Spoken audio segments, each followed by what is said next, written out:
Hey everyone, you're listening to the Breezy Moms Podcast, a weekly show that chronicles the adventures of motherhood. I'm Candace. Now let's start the show. Hey guys. Hey. How are you? I'm doing good. How are you? I'm good. I'm so excited to be here. You're always excited. I know. Well, it's been another really great week. And not only I find there's been a whole lot going on in the news this week, and this isn't a news show. It's not necessarily a political show. It's not a political show at all, but like I'm a Black woman, so a lot of my life is political anyway. Well, anything that happens. Anything that happens. And there's just so much stuff going on, and I realized this week that I might get a little more hyped than I thought when like some shit goes down. I'm like, I get like super crazy.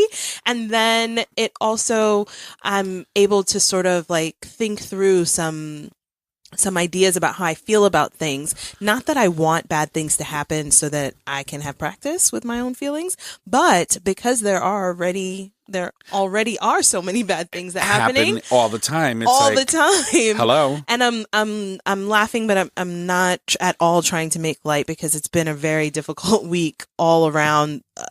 From every angle. Yeah. But it's given me a lot of time to really sit and think about how I feel about some of these things. The guy who was killed in his apartment. That was total bullshit. I mean, it's insane because people are like, oh, just stay in your house, keep your head down, and nothing bad will happen to you. And literally, that's what he was doing. And someone... In his own apartment. In his own apartment. And it wasn't someone. It was a police officer in full police uniform. Went to the wrong door, couldn't open the door. Let's not perpetuate that lie, okay? Because I'm going to say right here, like a lot of the world is, I don't give a shit about what she says. I know what she says. And the report says that she went to the wrong door. You Right. can't go It's to a the wrong lie. door You because a can't. big red mat right in front of that door. Mm-hmm. And if you've been living in your apartment for a while, I know what's exactly sitting on my door. No, it's That's some not. BS. It's not good. It's not good at all. And it's really, really upsetting because you just think that you can be at least a little bit safe in your own house. In your own space. In your own space. Like, even out in public, like, we're not allowed to take up the space that we're in. But shit, this is my house. And again, we go back to, here's another Black man killed by a police officer. Yeah, it's pretty. It's pretty harsh. hard. It's harsh, and it's hard to swallow and not get upset and not think about all the stuff that's happened from, Castile to Trayvon Martin and all these other. The list is too long to remember everyone's name, which is even more upsetting and saddening. But yeah, so that was one thing that sort of really hit me hard this week. And then the next thing was Serena Williams and Naomi Osaka. And on one hand, first of all, I don't watch tennis. I don't care about tennis. I like Serena Williams. Yeah. I'm like a fair weather fan of hers. Like, I just jump on the bandwagon because I love Serena, right? I love Serena. So I don't done know so much for the sport. And for all of us, right? For anyone. And the problem is, though, that for as much as she has accomplished in her professional athletic career, she still has to fight put every down, single disrespected. Moment. It's like she can't sit back and enjoy. Like, you see her all happy when she wins Wimbledon or when she wins the U.S. Open or whatever other Open. 24 of whatever things she's won. And she's happy-go-lucky, but then, her achievements get pushed down by the fact that she's a woman, the fact that she's Black, the fact that she's big, got and she's powerful, and she looks the way she looks. And I'm just like, to me, it is upsetting to see how that all transpired, and she wasn't even really being disrespectful. She was being assertive. It was like the tamest disrespect I've ever seen. I posted a video on my webpage, on my Facebook page, about men, how they react to the umpires and breaking and being. She was just calling him a liar, and you did this to me. And of all the bad, like, how fragile are you, mister, that a woman calls you a liar and you get your panties all in a twitch? Like, relax, dude. People have said worse. Hello. People have said worse, probably to you, to your face, in the same kind of situation. Yeah. I don't know, but relax. So it was just horrible. It was pretty terrible. And I think what James and I were talking about it a lot, and what what I think hurts us the most, hurts my feelings, gets us all really, really upset, is when you're talking about this stuff with people of color, Black people specifically, and they're like, well, she should just, like she should have just relaxed. She should have just like kept her mouth shut. She should just be Serena and speak her mind. Right. And she should be allowed to behave. I'm not saying she doesn't deserve whatever penalty she got, right? But she should be allowed to behave just the way everybody else does and get the same penalty. Right? Mm-hmm. I don't know anything about tennis. I don't care. Right? But she should not have to, like someone said, oh, she should have just like shut her mouth, keep her head down, blah, blah, blah. But we see that none of that matters. Like they're never going to give her the respect that she deserves and has worked so hard for ever. My first question is why? Yeah. Why should she shut her mouth or quiet up? Why should she conform? Because she's a woman? Right. You don't say that to the men. You don't say that to the men that get up in your face and tell you where to go. Oh, it's passionate. Oh. I see lots of pictures people are putting up next, pictures of her, with the pointy thing, men doing the same exact thing. And the caption is like, oh, a heated, spirited debate, or he got mad, right? Hers is, oh, she threw a tantrum. She lost it. They like, picture her like a baby, like it's like a monkey baby, like it's racist, and people are not even talking about the racist part of it right now because it's easier to be mad about the sexist part. Mm-hmm. And I don't know that she's calculated in like making this about being sexist, but it is at the same time both racist and sexist. And but it's easier to deal with the sexist part than to have to deal with the racist part. Right, because everybody expects for her, even though she's Serena, even though she's done everything that she's done, everyone expects for her to sort of quietly and shyly is not the right word, but with humility, just like behave, right? Because there's a saying that I hear all the time that women, no history doesn't remember women who behaved well. Like history only remembers women who behave badly. Mm-hmm. And it's it's kind of like a battle cry for women to behave badly. But Black women specifically are not allowed to behave badly, are not allowed to have the same reaction, like a warranted, regular reaction that you expect of anybody. And you're going to know it. Exactly. And you know what? More power to her. She has a platform, and I applaud her for sticking up for what she believed was right and what most of us see was fair and needed. It needed to happen. She needed to be able to do that. I stick up for myself, and maybe it didn't work out for me, but hopefully it'll work out for the next person. And, the thing is, being that this is a mom oriented show, I mean, a lot of little young girls look at Serena Williams as a role model and look up to her for whether they're Black or white or Hispanic. They see a powerful woman up there doing what she does best because no one does it better than Serena. I'm sorry. And, I think that she plays even better than most of the men that compete in that sport. Yeah, she's the greatest of all time. The greatest woman. And the fact that she is now associated with the Colin Kaepernick and the Nike movement, and she's a part of all that, is just further cements that this conversation, the conversation of racism that stems behind all of that issue that arose out of really nothing, because it's nothing for men. It should have been really nothing. She said her piece, and and the guy should have like docked her and moved on.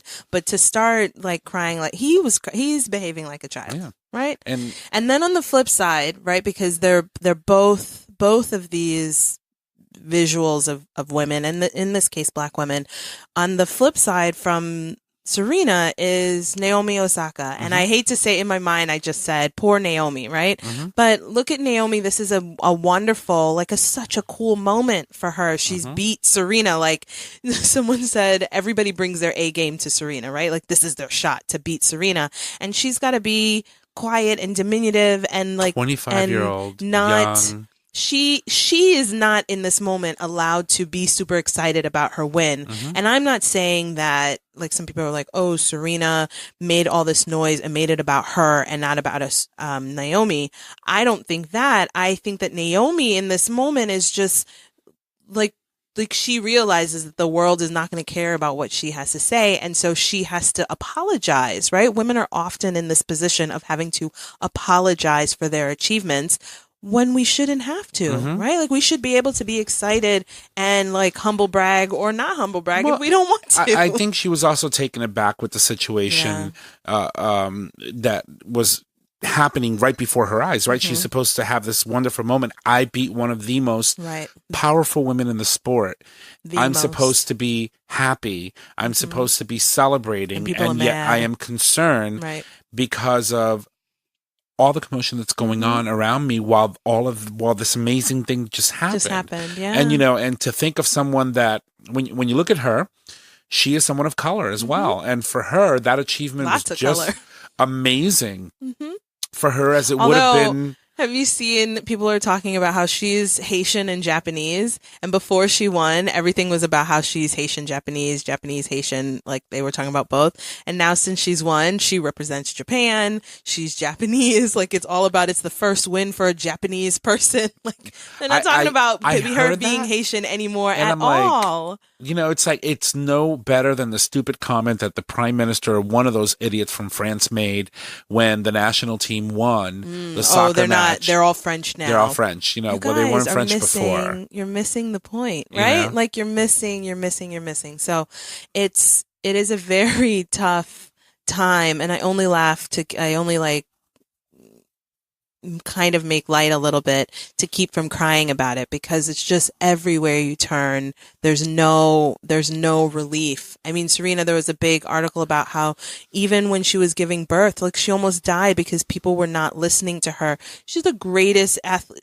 She's an amazing athlete, and all of her livelihood is based on her body working to its like utmost 110%. You don't think this woman knows exactly everything that's going on in her body? Or feel it, or know exactly how to articulate it, or has listened to the doctors and had conversations with the doctors to know exactly what's going on with her so that she can fix it? Like, you think she just has a headache? When she asked for something by its medical name, like she could have died, because even as Serena Williams, people are going to misjudge and mistake what she's saying about her own body and not give her like the credibility to know about her own body. Like if Serena Williams can't get that kind of attention, what does Candace get when she goes to the hospital? What does Susie get? What is like any other woman or any other like nobody black woman, right? They're subjected to the will of whoever that doctor is, whether they're men or, I'm sorry to say, sometimes even women do it to themselves as well, and where they treat themselves in a way or try to subdue other women in a way that's appropriate, or what they deem appropriate for men, right? What men view as appropriate. It's just all around, it was just a horrible, horrible situation. Yeah. So anyway, all of that is to say, like, when I said I was excited to be here, I am a little hyped this week over all of these different things that are going on. And it reminds me to, again, like, take up space and say what I have to say. I'm so grateful that I have this platform to say it. And it's an incredible platform. So grateful that I have opportunity to invite friends, old and new, to come on the show and sort of take up space and speak their truth and speak about it powerfully. I've just been so excited listening back over the shows and talking to some people about the different people that we've had come on to the show, and sort of just talk freely and talk about really pertinent things. And it just makes me really excited to think about like what I've been like lucky enough to do over the last several months, and who knows, right? Moving forward, like, just, it only gets better from here. I'm excited for you, because to see who you are today, right? In the 25 weeks Well, more than 25. Today's 26. Actually. It's 26, 27, 28, it's half 29. a year. Almost 30 weeks, right? Because we recorded some other stuff that that we were testing. Mm-hmm. And so for the past 30 weeks, I've watched you grow from someone who was not sure where she was going to coming in and confidently getting up on that mic and just speaking your mind and not afraid to tackle any topics or any specific, item that you wanted to discuss, and you're not afraid to do that. And this is the perfect platform. I love it because I've had people say, and thank you so much for that, I'm not sure if I should be on the show. Like, it's a show for moms. I'm like, listen, it's my show. It can be whatever I want it to be about, right? And again, you don't have to make apologies for what it is that you're sort of a master of, this information that you're a master of. We can make it work for everybody, right? And moms need to know about all of these things. A mom needs to be concerned about the welfare of her children, the welfare about the people who surround her, who she's mind, body, spirit, all of it. All of it. And so everything works. Yes, so I'm so excited. No topic is off limits. I know, I love it. We've had some really good ones, and we have some great ones coming up. So we skipped over our normal. Yeah, we did. We did a little bit, but I can still ask if you want. Let's hear. I'll do it really quick. So Candace, I have a question for you. I'm listening. How are your boys? The boys are great. So they are good. This week has been a little bit like on a hyperdrive because we're getting ready to go on a trip to Chicago, and it's our first. I think it's our first trip. No, it's not. I think we went to Chicago for Thanksgiving last year, but it feels like a big trip where everybody is kind of big and mobile and moving around. So we're going to be traveling with a 2-year-old and a 4-year-old. Chicago's not that far, but it just feels like a big deal. Where are you flying into? We are flying out of Boston, and I have no idea where we're flying into. Because if you're flying into O'Hare, that's a big airport. I have no idea. James takes care of travel arrangements. O'Hare is huge. I don't know. I don't know where we're going into. You have to walk like a mile just to get to the train. I take care of packing. So okay, well, that works. So I did that. And thankfully, my mom likes the drive when we go to Chicago. So we get to pack all the big stuff in her car. So we really are only taking backpacks and carry-ons. Nice. So it's really excited. And the boys got some little suits. Like, they're going to look like little dudes. And so it's really, really exciting. And Emery has been, Lincoln keeps saying, Emery's really starting to say words. Like, he's really starting to know how to talk. I was like, yes, he is. And it's really cute to hear him. He's learning tone and cadence. So we'll say something and then he'll repeat it back the same way. And so sometimes you can't really understand the words that he's saying, but you get the flow of it. So today we saw a picture of my brother-in-law getting ready in his suit, and I go, "Oh wow!" And then Emery says, "Can I see? Can I see?" And then he looks at it for a second. He goes, "Oh wow!" So he's in that sponge. Yes, stage. He's really a sponge, and he's really taking on everything. And so it's been really fun to watch him do that. And then Lincoln just started school this week. It was I saw that. His first week of school, I think. He's only been in a couple days. But you had them both in backpacks. Are they both going? Oh my God. You can't take away Emery's backpack. Oh, okay. As soon as we get to the door, backpack. It's his backpack. So it's sort of kind of like a way to just make him feel like he's part of the whole experience. and his backpack has a tether on it. So his backpack is functional because you can't trust him. It's not a leash. It's a tether. Okay. But yes, it is a leash. And I used to judge. It's not a leash. It's a tether.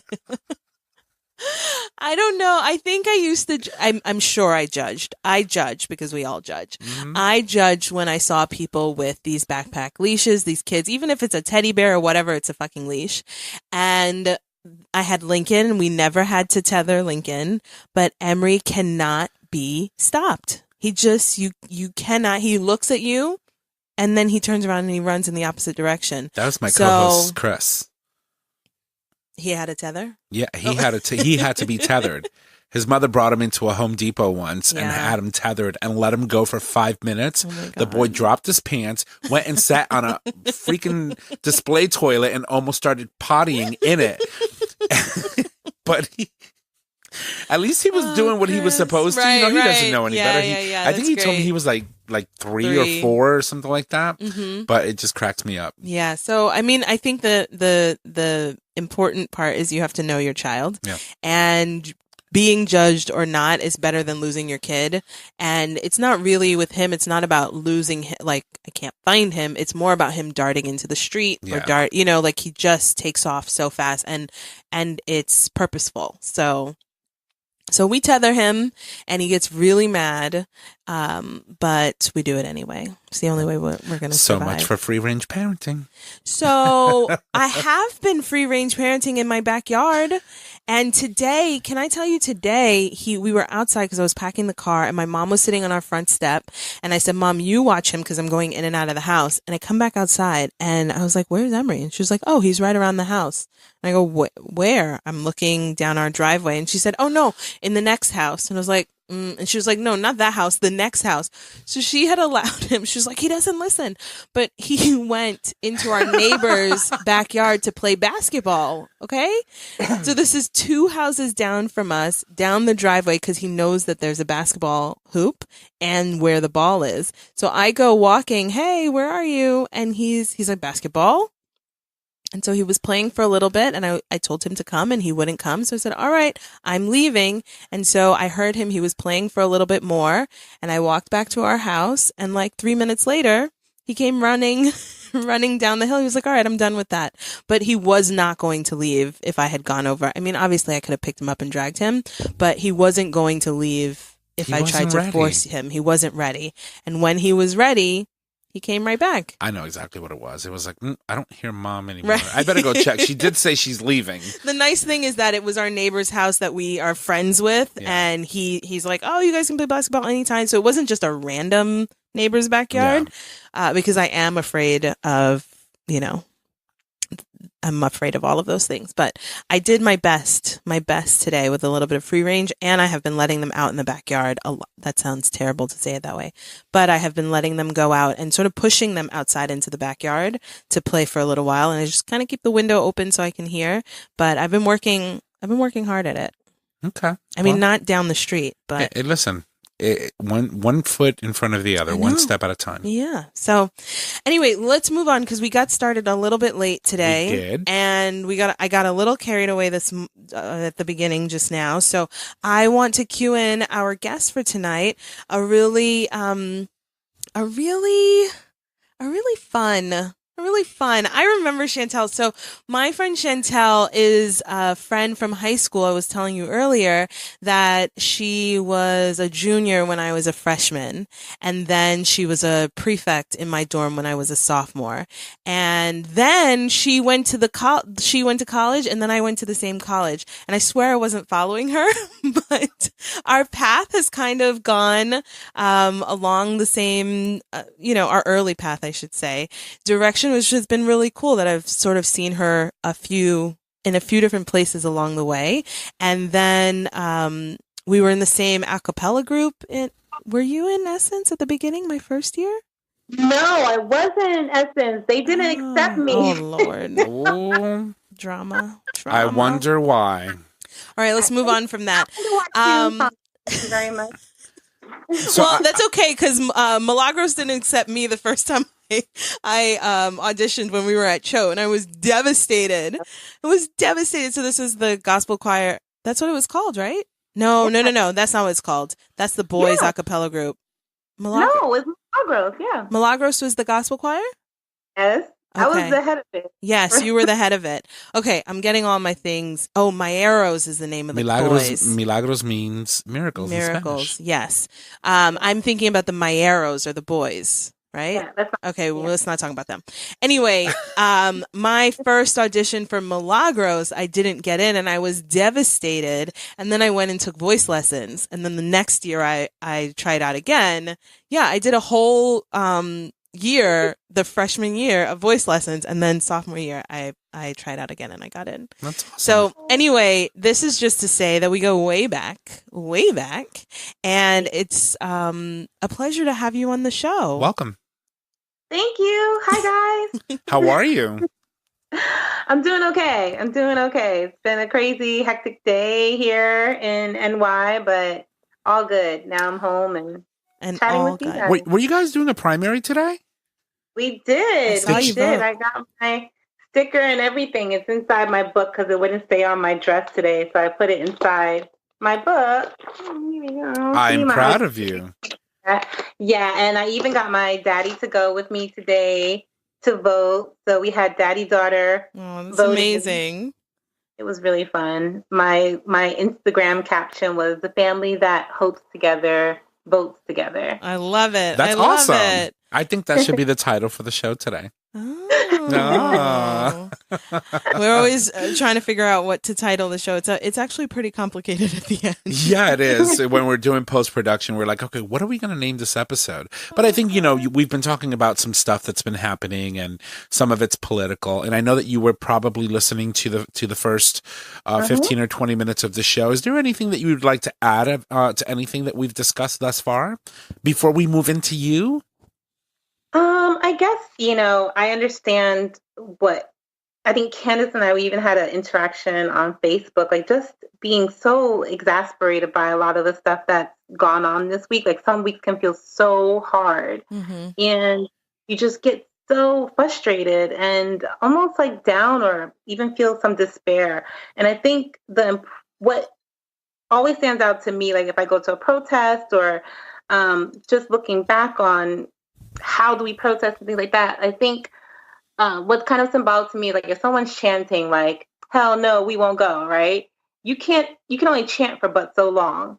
In the end, you're going to need someone to pick up that chant. You need someone else in the crowd to pick up that chant. So although you may feel like exasperated, you may feel tired, someone else is there to pick up the chant. So that's kind of what I try to remember at the times where I feel like I can't do this anymore. This week has just been too hard. It's too much. Like let yourself feel those feelings, but also know that in the absence of you, constantly speaking out about it, make sure you have other people in your community who you see speaking out as well, because they're the ones who are picking up the chant, because you need that time to be able to take care of yourself and things like that. So I do think that it's been a tough week and there will be many more to come. And it's almost like this is our new norm. And I'm almost not okay with that. But I think that I say this is our new norm in the sense that there's always something to change, and humanity has so far to reach before it's a time where we're all kind of really interacting with each other in a way that's really beautiful. So there's a lot of things we have to fix beyond race, beyond sexism, beyond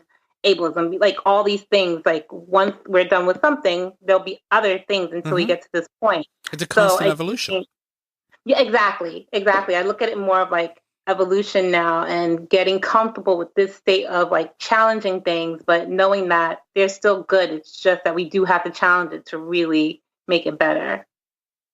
That's amazing. It's true. It's so true. Amazing and true. Thank you for that. So I wanted you to come on the show because when I think about like, I haven't seen you in a while. I think actually you spent the night at my house, at my apartment. It was probably like 10 years ago. You were coming for something at Choate and you just spent the night. And I think that it's so amazing.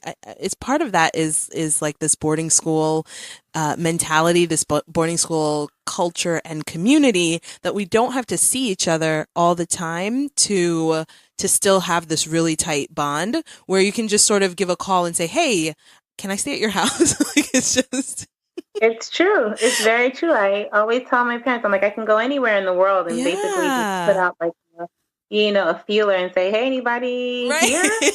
And someone's always there. Yeah, it's amazing. Always there. So I haven't seen you in a long time, but I still feel like we, Facebook does this, right? Where you kind of still catch up with people, even if you don't get to talk to them. And then I also still felt this kinship, like I could just reach out to you and say what's up. And so that's really amazing. And I wanted you to come on the show because I know that you have done a lot of things since I last saw you and since we were in high school. Like you're an entrepreneur, you're a business owner, you had a fashion line, you're in this cool choir that's the Resistance Revival choir that's like it's an advocacy choir. I don't even know what to say. It sounds like a cool new idea, but you've just got all these things going on, and especially kind of pertinent to our conversation, what I was talking about earlier. as like a Black woman leading. I love the hashtags like Black Woman Disrupt, or, you know, like just the Black Girl Excellence. I was thinking about you. So I wanted you to come on and talk about you're an entrepreneur. Tell us a little bit about your current business and how you got started in fashion. Okay, so my current business is called Trim Notions. We spell it Trim, Trim. Notions is spelled Knowtions. IONS. But basically, our tagline is keeping you in the know, because notions are basically any kind of accessory, trim, whatever. But we wanted to put a cute little twist on it to say like keeping you in the know. So it's a notion. Love it. And and trim are the like embellishments, right? They're like any kind of like, addition to the fabric. Zhuzhed up thing that you put in a garment, a zipper. Or like a zipper, a button, lace, beading. It could range, a patch, some pins. It can range. We've done some pretty cool stuff. And we work with designers who do like mass market stuff. So stuff that you might find in, I don't know, like JCPenney's or QVC. And then we also do some work with really like avant-garde designers who are pushing the boundaries on, creating this kind of what we call a garment adornment. So that's really cool, like working with maybe Alexander Wang, Ellie Tahari. One of my favorites is Area and Adam Selman. They're two amazing contemporary brands that are just like beautiful and super cool. So we do that kind of stuff and try to also be like really innovative. Oh, and I say I have a business partner who's also a woman, a Black woman. Love it. Yeah, she's from Jamaica and Jamaica. Blup, blup, blup. Right. I just did the 2-finger roll. I forget it's radio. They can't see me, but I'm dancing. So we both, we have some similar heritage and background and stuff, but we actually found each other working in the same field. She was hired as my assistant and quickly became my equal. Right.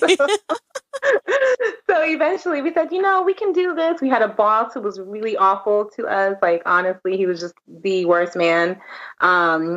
And didn't really have a vision for how to move forward with the business. So we said, we can do this. We have our own ideas on how to do this business, and beyond just making trim, we wanted to really provide designers with an arsenal of like creativity. So I think we've done that. We represent different collections from like Italy, Korea, India, Greece.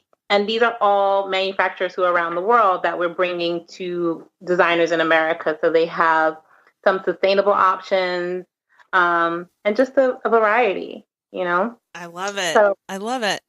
That's the current thing. But I mean, I've always kind of just been in fashion. I used to make a lot of my clothing when after college, I went into like singing, and I did like showcases, and I would make my outfits. And like one of my best friends, she told me, she goes, I know I missed your show, but I'm pretty sure you're probably just disappointed I missed your outfit.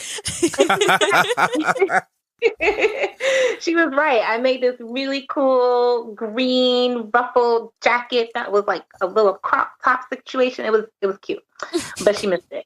So whatever. But so things like that just kept pushing me towards fashion and having to listen to that. I had a mentor figure. I was in publishing when I first came out of college, and I had a mentor figure who said, Shantell, like let's sit down and make a life plan for you. So I said, okay. So she goes, go home, think about what you fall asleep with in your bed at night. And then like, what does that say to you about your life? And I told her it was beads and like fabric. And that was the God's honest truth. I came home that day, there were like a bunch of beads in my bed. There was some fabric. I was like making a purse or something crazy. So like, I just thought about that. I was like, well, maybe I should go into fashion, just thinking about how to get in there. I started interning. I became a tailor for different celebrity stylists, which was really cool. Wow. That was fun. I had no idea what I was doing, but faked it till I made it, and people loved it. Oh my God. Yeah, there was definitely a time where I was like fixing this, like, I don't know, the dress must have been like a $6,000 dress from um, 1961 is this brand. And it was for Judy Reyes. She did like Scrubs, the Oh, Latina. yeah. So I met her and I did this dress for her because she was wearing it to like, I think the Latin Grammys or something like that, or the Oscars, one of the Latin versions. I think it was the Latin Grammys though. And she was presenting, and I needed to make the dress like bigger. So I just, I don't know. I figured out a way to make a corset to the side of this dress and make it still look like super fashionable without like ruining the designer's work. And so, yeah, the stylist was just like, I don't know how you did that. That's awesome. Well, that's what happens when you don't know what you're doing. You have to figure it out. Like my mom just made a dress for me, and she was talking about she wanted to make like a zip away feature. She was like, I couldn't figure out, and as she was saying that, I just had some like little idea of how you could hide the zipper. Like you should make a little lip, right? A two-sided lip, and hide the zipper inside. And she was like, oh, that makes a lot of sense. And I was like, well, because I'm not a seamstress, so I'm just trying to think about utility, right? And so you don't get... What was your mom making? A tearaway? What was it? Oh, you should see it. I'll post a picture this weekend after I wear it. My brother-in-law is getting married, and for his Ghanaian ceremony, she made me an Ankara dress. And so it's the Ankara style is kind of like mermaid with the little peplum situation. And so down at the knee where it gets tight by your knee, it transitions from the fabric to like hot pink magenta tulle. Like see-through tulle. And so she wanted it to be an option, like I could have the tulle or not. And so she was going to zipper it on. But because they couldn't figure out the zipper situation, it's there. But I love it. So I can't wait to I don't need to take it off. Oh my I'm God, so hyped about it. Yeah. That's so exciting. So today... But that's just fake it till you make it. No, I love it. And one of my friends told me creativity is knowing which mistakes to keep. So I love that idea, and I try to keep that with me. Point. Yeah, and so one of my niece, I call her my niece. We're not blood related, but she's a dear friend of the family. I've seen her grow up since she was like 3. She called me today and asked me to be her maid of honor. Oh my God, that's awesome. Her fiance is Ghanaian as well, so I'm like, I started like looking up all these like dresses and what I'm gonna have to do. What are traditions? Like, is there like a bridal shower equivalent? Like, like just my mind started going crazy. I was like, oh my goodness. Hyperdrive. Yeah, but I was like, are you sure you want me? I'm really old. I was like, she's 24. I was like, are you sure you want me to be your maid of honor? Oh, that's so yes, sweet. I want someone. It was so sweet, and I just didn't expect it. She was like, I want someone who can give me guidance, and man. Yeah, I was just like, it's too early in the morning for me to be crying, but thank you. And she's so well planned. Her wedding is like in 2020, so I'm like, okay, I got time. Like, think about it. Well, feel free to. I mean, there are plenty of places where you can get inspiration, but we will have some stuff posted after this weekend. It's pretty exciting. I love it. Yes. Okay, so you had your own. So wait, you went from tailoring, right? Oh, yeah. And then I basically interned as like a design assistant at another fashion company that sent me to India for 6 months. That was another, like, I have no idea what I'm doing, but I learned a lot. Tell me what the experience was culturally for you there. Oh my gosh. So I usually have like a huge afro, like I'm talking Angela Davis, proper afro, right? So I went there and I had my afro, and it was either one of two reactions. One, they would say like, Sai Baba, which is this prophet that kind of has an afro. He's like an Indian man with curly hair. So if you see pictures of him, he has more of like, not like a Jufro, but like just curly Indian hair that looks like kind of Afro-esque. So they would just point me out and be like, Sai Baba, which was kind of cute and funny. But then there were other times that, my friends would translate that we'd be in the market and someone would be like, oh, her hair's like Brillo or something like that. Like, obviously there is some like colorism and like, I'm not there, a lot of colorism. Right. This was also like I would say at least 11, 12 years ago. So definitely like even less exposure to Black folk and here you are taking up a whole lot of space with that big afro. Not even trying to hide or blend in or anything. Right? Like, who told me to do all that? Like, so ridiculous. So ridiculous. So hilarious. I had a hard time washing my hair there because like water pressure was like trickle, trickle, trickle. Oh, that could Dip be your head in a bucket. Oh my God. It was insane. But culturally, the biggest takeaway from that experience was, you know, I was working in the factory with like the sewers and pattern makers and stuff like that. And the designer, her father owned the factory, right? So he would want me to come eat lunch with him, and he was like the big boss. He had this big office and would eat lunch, and I didn't really want to. I actually connected more with like the pattern makers and the workers, and I would go and eat with them, and he would just be so perplexed as to why, you know?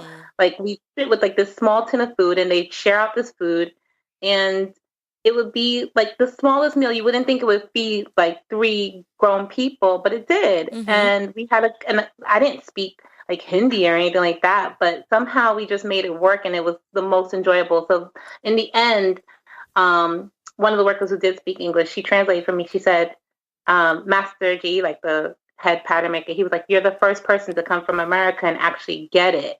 Like, you can't separate yourself from people. You had to be with the people if you wanted to get anything done and really understand like where they were coming from in terms of like their, you know, their work preferences and just how to relate to them on a human level." It changed a whole lot of like how, you know, just to interact. So it's always amazing to me that the people with the least like almost give the most, you know, and the people with the most sometimes just don't understand to like let go a little bit. Right. So that was kind of the biggest takeaway from there. Culturally, it was full of lessons, though. Right.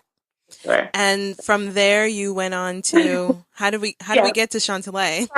From there, I think I just was like, you know, I could do this, and I was super naive. And I was in the garment center. I had started, you know, accumulating contacts and working with seamstresses here, and you know, getting to know all the fabric places. And I said I could do this, so I did. I just started my like making collections, like designing, and I had only taken like 1 course at FIT in drawing and 1 course in sewing, but you know, I was like, okay, now I'll just wing it. Right? Yeah, exactly. It's so funny because James says that's a thing. He's like, what is it with all you choke people? You just like can't handle other people. You're like, I'm just do my own thing. I just like all of my friends are entrepreneurs in some way or like are leaders in this kind of way. They're just like, I can't fuck with other people. Like I don't, you can't tell me what to do. I'm just going to do what I want to do. And I was like, listen, it's just who we are. It's just the kind of squad I roll with.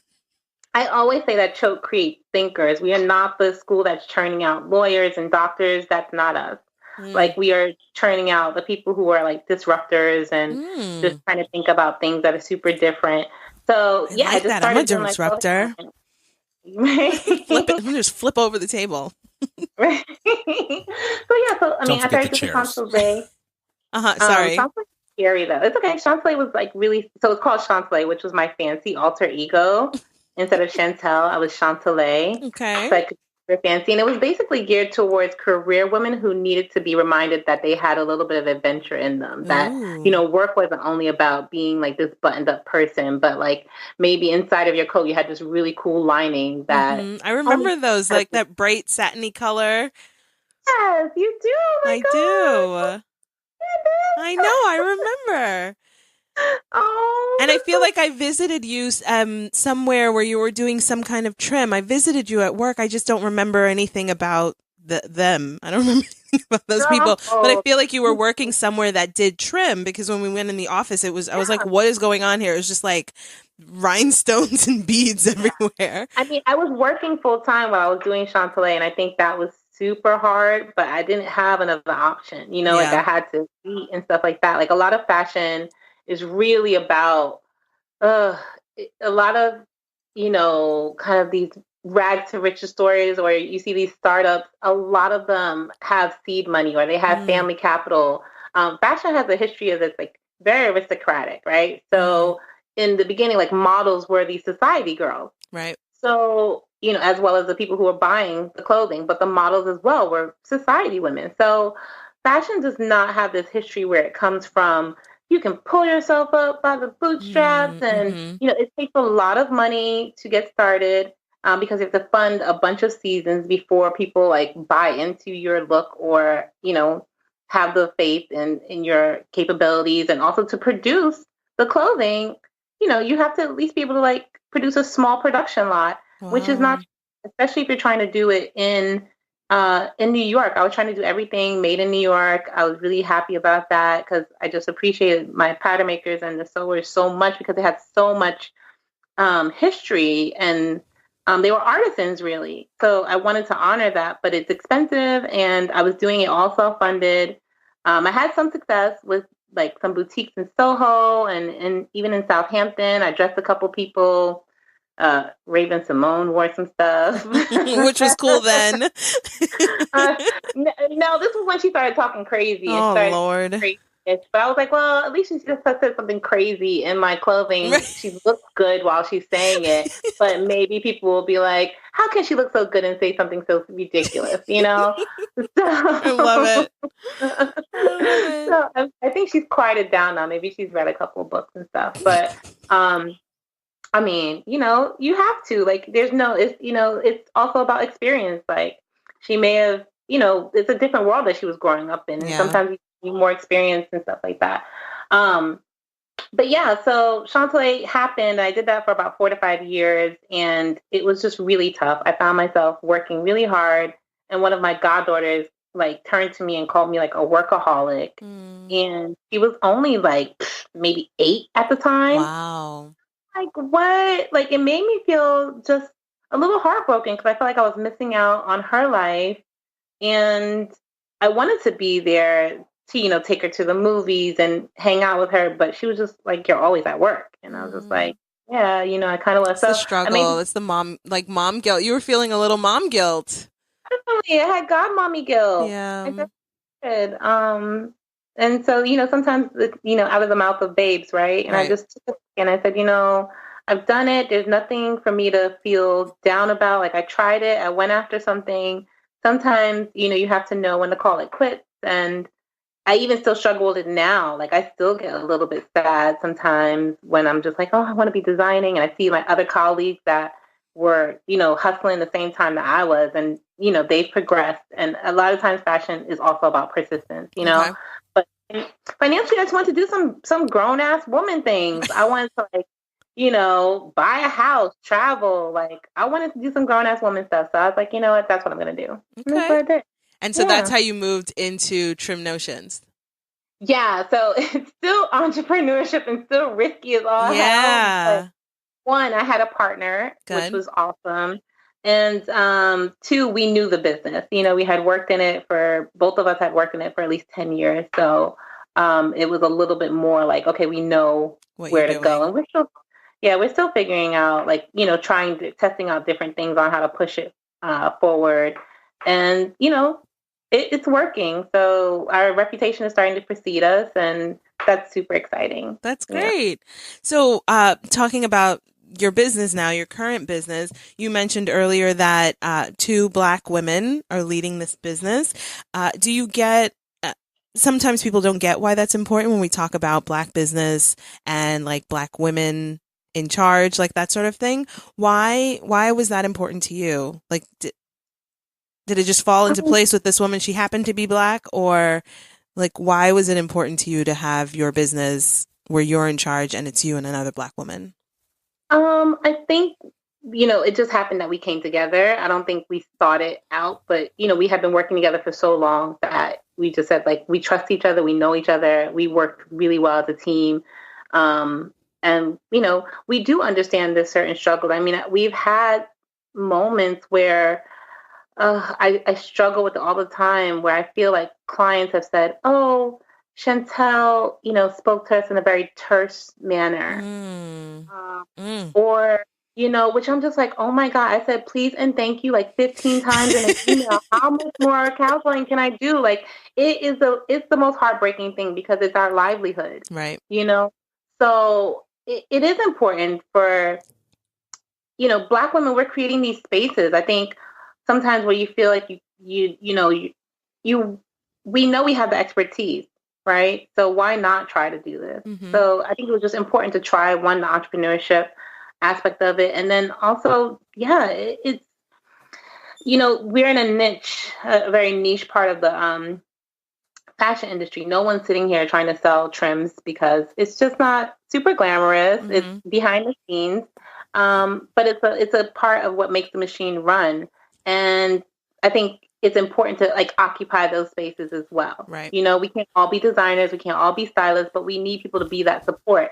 And we support all of our designers, but if we see a designer of color who's just starting up, like we try to pass along whatever knowledge that we obtained that didn't come to us so easily, or we don't have those mentors. They don't have those mentors that are readily available, that they feel comfortable saying like, well, how do I reach this audience? Or, they may not realize that it really is about money. Like you have to have some money behind you. Don't look at this other collection like, oh, you thought they came from the ground up? No, they had $250,000 from daddy that they were able to invest, that unbeknownst to anyone else. Right. They'll say, they'll mention it very casually. Oh, I just got a $250,000 loan from my father. It's not a loan. Dad asked you to pass that back. I love it. Very frequently. When I hear the story about Tory Burch, how she started her business in her houseboat. Have you heard that story? I was like, that's the rags to riches story. It's not, and so that's the kind of thing that I think is important to represent these different things. It's hard, it's difficult, but it's not impossible. Right. So it takes a lot more, but yeah, we're fighting in it, we're persevering. I won't say fighting, but we're definitely persevering and, just trying to do something. Also, like my business partner has a daughter, and I think it's really amazing for her daughter to see her mother as the boss, Yeah, that's amazing. And the owner of a company, and, seeing like she'll come to the office when she's off from school and just, hear us on the phone, and you'll hear her like imitating us on the phone. Oh my God, that's amazing. Like, you can order 3,000 yards of lace. Like, yes, you can pick it up, and like, it's just the cutest thing ever. It's hilarious, That's great. So I have no doubt that she will be a little bossy diva in the future. And, that's really cool to see. So that's part of like why it's important as well, to like let people know they can do it. So almost like what you were talking about before, where Serena spoke to the other tennis player saying, I may not succeed at this point in like being hurt, but this is for you. So it's part of that whole notion too. So you've mentioned a little bit about, I actually just saw a few videos that were talking about the lack of diversity in fashion at large, and that they just have a problem with diversity on all, I think what I'm hearing is on all sides, right? Like on the runway, designers, trim, like everywhere. You mentioned a little bit about this email and this experience with how people are perceiving you. Can you talk a little bit more about how an experience, like you've had a specific experience that you've had to sort of combat the way that people treat people of color in this space?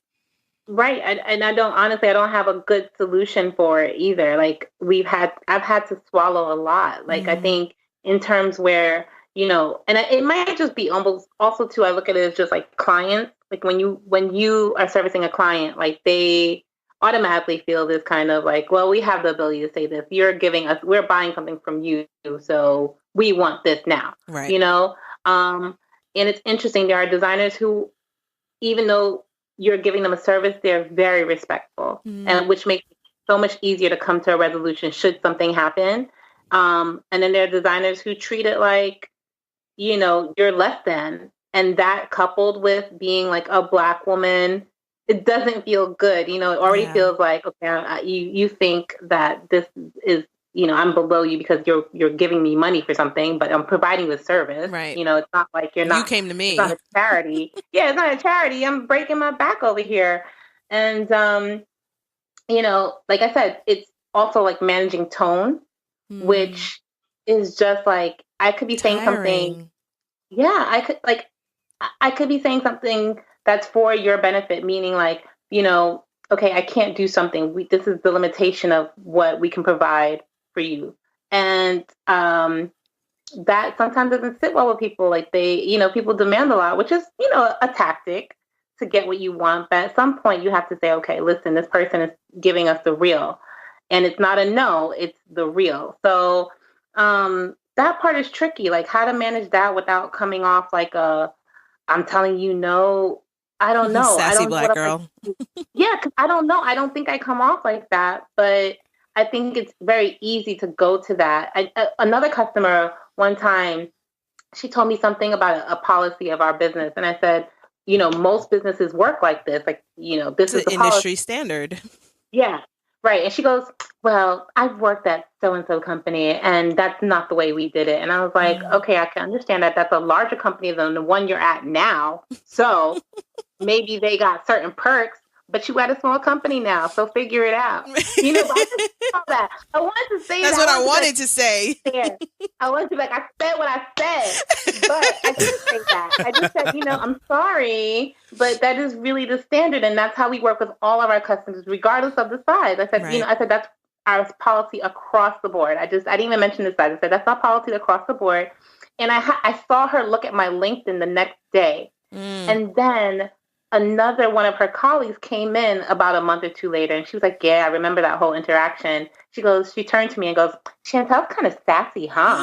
And I was like, God. And this colleague, who is a white woman, who's really amazing and super dope, she goes, no, she's not. Right. Like, she's not cool. That's a real ally. And, well, I'm glad that I knew this other colleague before her, so she could really come and step in and step up on my character. But that's not always there. Right. Right.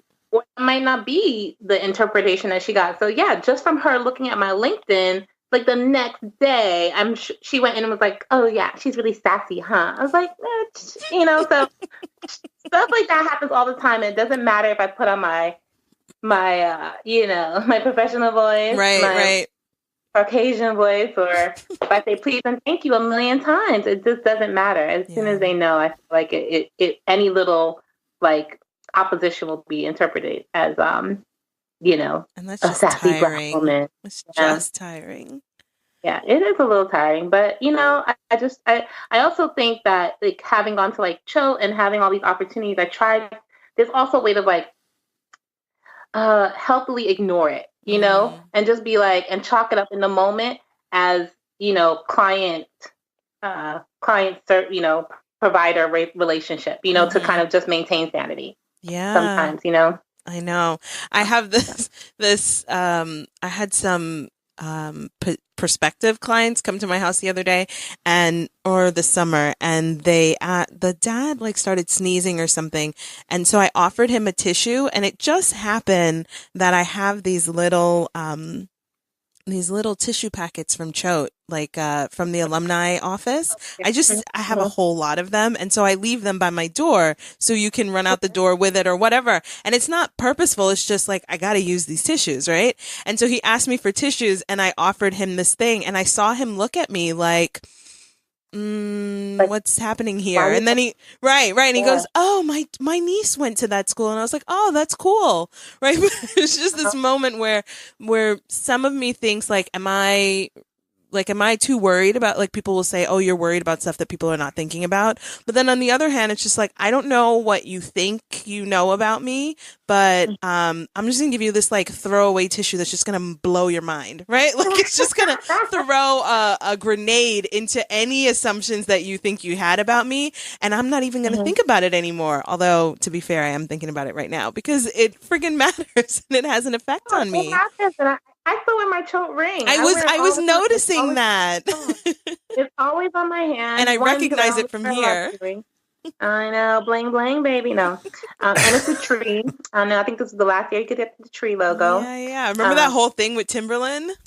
Yeah, Timberland basically said that our school logo was theirs. Right. Yeah. So this is the last year. I think we obviously lost that. This was the last year to have it. So maybe it was, but whatever. It's a damn tree. It's a tree. It's a freaking tree, right? So yeah. And but I think it helps. There are definitely instances where I feel like it helps. There's just so many stories. I was with another Choate student who was a member of the University Club, which is a very fancy, high society, fancy club. And I was her guest for the evening, and she was talking to this gentleman who just happened to sit down and talk with us, white, older gentleman.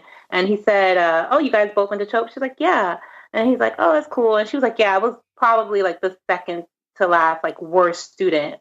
She statistically was the worst student there. Brilliant girl, but it just wasn't, the school, whatever, I don't know, wasn't inspiring. I don't know what, but she's really, really smart.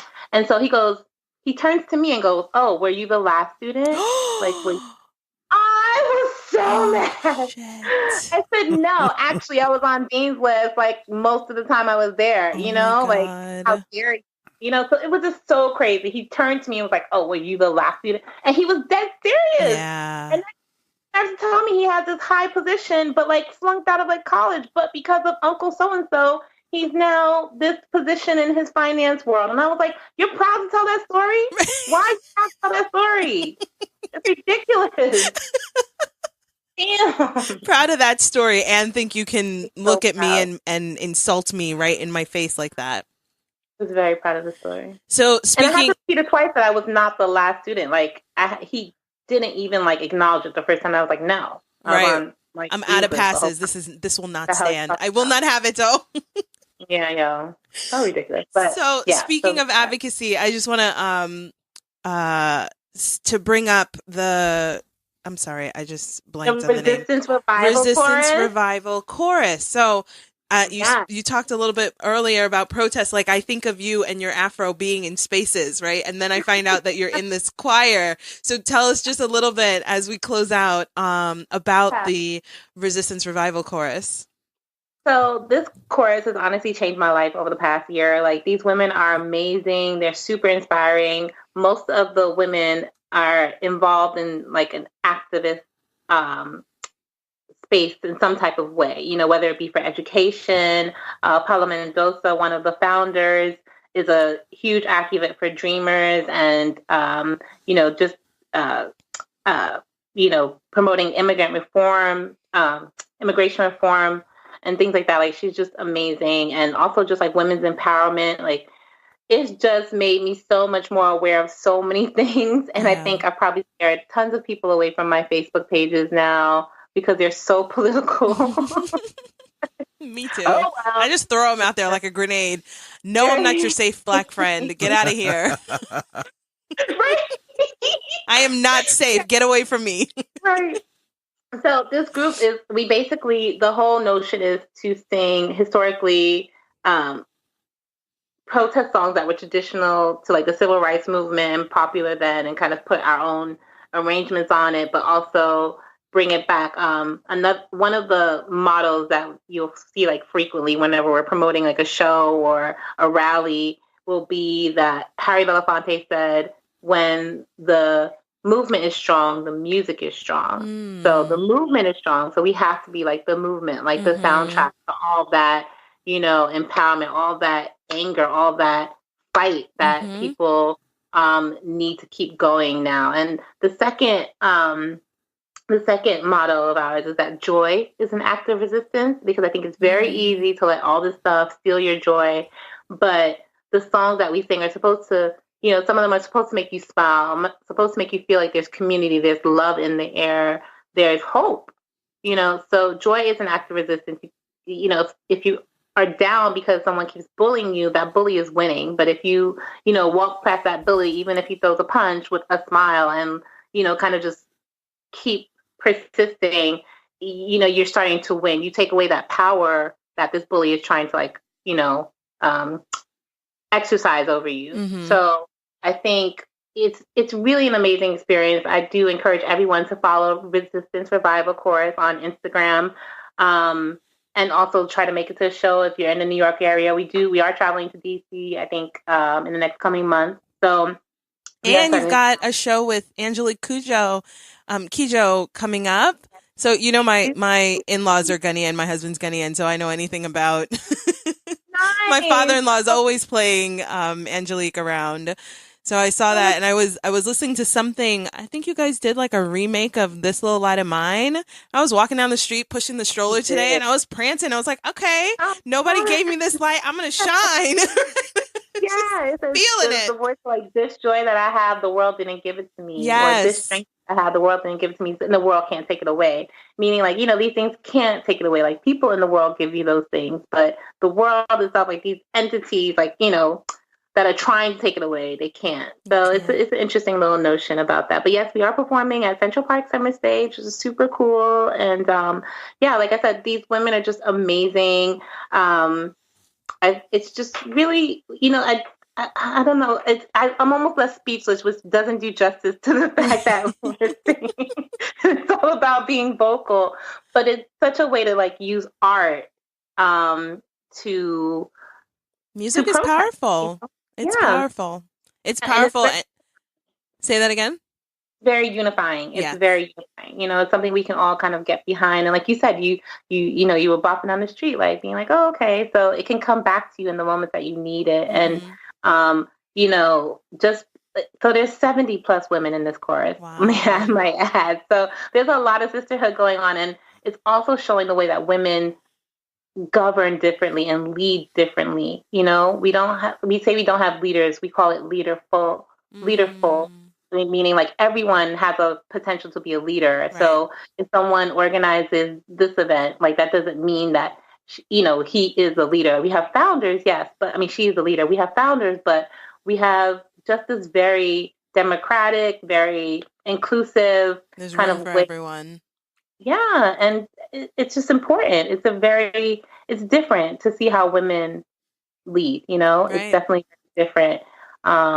And that it's so different from how people portray, right? Every show that has a bunch of women on it, they're always trying to say that there's cattiness or there's fighting or so-and-so wants so-and-so somebody. No, it's not a problem. It's not a problem for us. It's the most loving experience that I can imagine. Like just like tears, like hugs after performances. Like if something really strikes a chord. I remember Michaela Angela Davis spoke at one of our Resistance Revival nights, and she came and stood by me after, I think maybe after she did her reading, and one of our members sings a song called Say Her Name, where she'll say her name, and she'll sing the name of victims of police brutality and the killing of like unarmed women and unarmed men, and she'll sing their names.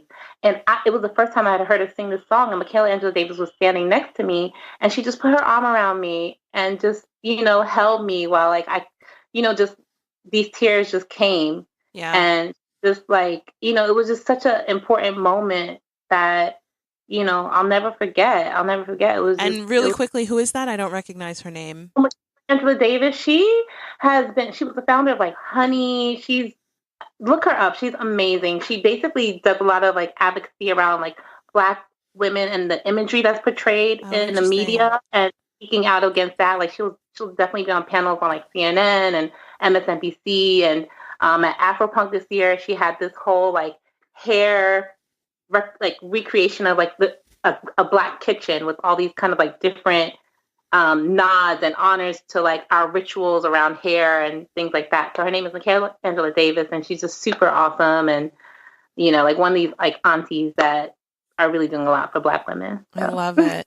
Well, Shantell, excuse me, I just lost it. Shantell, it has been a pleasure catching up with you. Thank you so much for joining me on the show tonight. I love you. Thank you so much for being here. I love you too. Thank you guys so much. I really enjoyed it. Thank you. So come back anytime. And as soon as my kids get old enough for me to get out away from them, I haven't ventured into New York City with them yet. I just haven't figured out how to manage it. And I haven't. Just get a shorter leash. I know, right? It really has to be shorter, and it's gonna be like just 4 inches in New York. You don't have that much space. You can't get away from me that far. But yeah, and I need some self-care to get away. So as soon as I can get myself down to New York, it would be wonderful to see you guys and to see you in general. Come on down, honey. Anytime. I'm ready for you. All right. So thanks so much, Shantell, and come back anytime. Bye. Okay, guys. All right. Well, that was Shantell, an amazing woman. From what I can gather, she is very successful and very hardworking, and does a lot for herself, and is an incredibly strong Black woman with a lot of drive, and that is a beautiful thing to see. It really is. It really is. She's amazing. And again, I think like I don't see her that often, and I don't talk to her that often, but one, social media lets you keep in touch with people, and it's incredible to have this feeling like that there are people out there that I can just reach out to, and you just like pick up where you left off. That's amazing. So it's been really, I really enjoyed that. I'm speechless. Well, I mean, like I said, she mentioned so much that she's doing. She's traveling. She's going all over the world. I mean, she was in India, and aside from her experiences, which some could have been a little, negative in the sense of how people treated her based on her looks, but aside from that, just the experience of being there and seeing and immersing herself into that society and people's way of life just makes you grow as a person so much more. And I think that she's going to do amazing. She's yeah. great things. Yeah. I'm so proud of her, especially now that she's running this business, and like people think a lot about the runway side and designing of fashion, but I imagine there's so many other parts of fashion. There's so many other ways to get involved with passion. It's pretty impressive. And speaking to perseverance, so you're like, I really like fashion. This way didn't work for me. Like I did it as far as I could take it, but I'm going to stay in fashion. I'm going to find another thing that I actually can be really good at. And I am really good at. So that every week though, or I should say a lot recently, I'm thinking a lot about this imposter syndrome that I've been talking about, and just this idea of being able to realize when you are good at something. And, she said something about to keeping the mistakes, right? Yeah, those mistakes are the ones that you usually keep end the up being the mistakes, best. and then also being able to recognize that you are good at something, you have some knowledge, you've been doing something for long enough that it is okay for you to now feel confident enough to start something, right? Like, I can do this. I don't need to run around behind this man who clearly doesn't have any vision. Like, I can see from here that he doesn't have any vision. So, kudos to her. Shout out to her, doing her thing. So I'm really excited for her. That's amazing. Yeah. So let's wrap up. We should. Yeah. So do you have I do. have I'm a excited. hashtag MomSoHard I do. tip for the So week? again, simple, super simple, but I have been doing a lot of packing in preparation for this trip, and I'm really into, so you can buy packing cubes. Everybody knows about packing cubes, right? But I've seen, when I see them packed, it's sort of like you pack your pajamas in one and you pack your undergarments in another one. Like they are separated by function. Right? You pack your shirts and your shorts or whatever in separate ones. But for this trip, it's a 5-day trip that I'm taking with my family. I actually used some packing cubes and packed by day for the boys. So inside of our suitcase, I have bags and I labeled them with, Friday, Saturday, Sunday, Monday, so that when we open the suitcase, because there's I packed one suitcase for me and the 2 boys, and then James has his own suitcase. But when I look in the suitcase, I don't have to be like rifling around for what are we going to wear? What did I like thinking about what I thought we were going to wear? I can just pull out. It's almost like an envelope system. You just pull out the little bag, and I have a diaper in there. I have socks, like the whole full outfit in there. And I don't have to sort of rifle around and dig up in the whole bag. So basically it's like a traveling version of your little cubby hole system that you have. Yes, it is. That's amazing. It is exactly what it is. That's awesome. Yes, and so the because it's still pretty warm, the choice clothes for them both of their clothes fit into one little satchel, little cube. It's not actually a cube. It's like whatever, it's a little bag. And so I was able to label it by day for both of them. I think if it's colder and their clothes are bigger, if your kids are bigger, you might have their name. I think we traveled one other time and each bag had their name and the day on it so that I knew Monday, Lincoln, Monday, Emery, right? Let's face it, you were trying to save on the bags. Well, no. I'm kidding. Well, in this case, it would be too many bags, right? Yeah. We're going to be there for 5 days. That would be 10 bags. Yeah. It's a little excessive. But for 5 days, I think I have 6 bags in there. The 6th bag is the pajamas.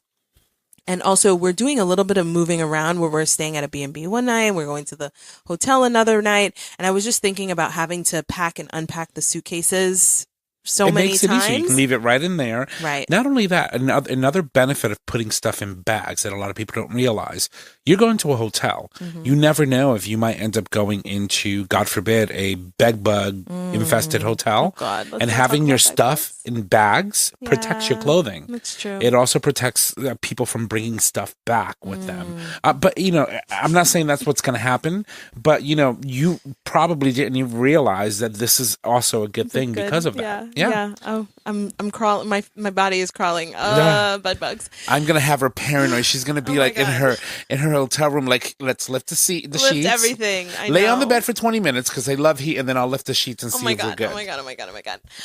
But anyway, the whole thing was just about. And the other thing that I'm doing that maybe a little bit different from what I've done in the past is for packing, for getting ready, our travel day, I put all of our clothes and our pajamas for that travel day in a bag and pack that. Not that we're taking that bag with us, but just so that, have you ever had where like you were planning on an outfit for travel day and then during the week you wore part of it? So when travel day comes, the clothes you wanted to wear are dirty. Yeah. And so I just packed them away a couple nights ago so that they wouldn't get dirty, right? Like, so I wouldn't grab for them. They're kind of clothes that we wear all the time. Yeah. So they're safe. They're going to be ready for us Friday when we wake up. I know that's where our clothes are. So that might be my tip and a half for this week. Fabulous. So really put aside the clothes for travel day. And for the boys, our flight is late at night. I think it's like 9:00 at night. So I have the clothes that we're going to wear in the day. And then when we get to the airport, we're going to change into pajamas because we're actually going to Boston. So we're going to be out for the whole day. When we get to the airport, I'll put on their pajamas so that when we get to where we're going, all they have to do is go to bed. Just go to bed. Yep. Wipe them down. A little wipey here and there. Go to bed. Yeah, awesome. So that's my travel mom tip. I don't think I made it up. I've probably seen different parts of this in other places and have kind of adapted it for us. That's all we do. We just, take here, take there, and make it our own. Yeah. So anyway, guys, thank you so much for joining us this week. It has been a pleasure talking to you again. Come back and join us next week, and we'll talk to you then. Bye. This show is produced by Tom Ortiz at Digital Stream Radio. It's available for download on Podbean. Follow us at Facebook at Breezy Moms Podcast or email us at breezymomspodcast@gmail.com. Until next time, don't stress, just breathe.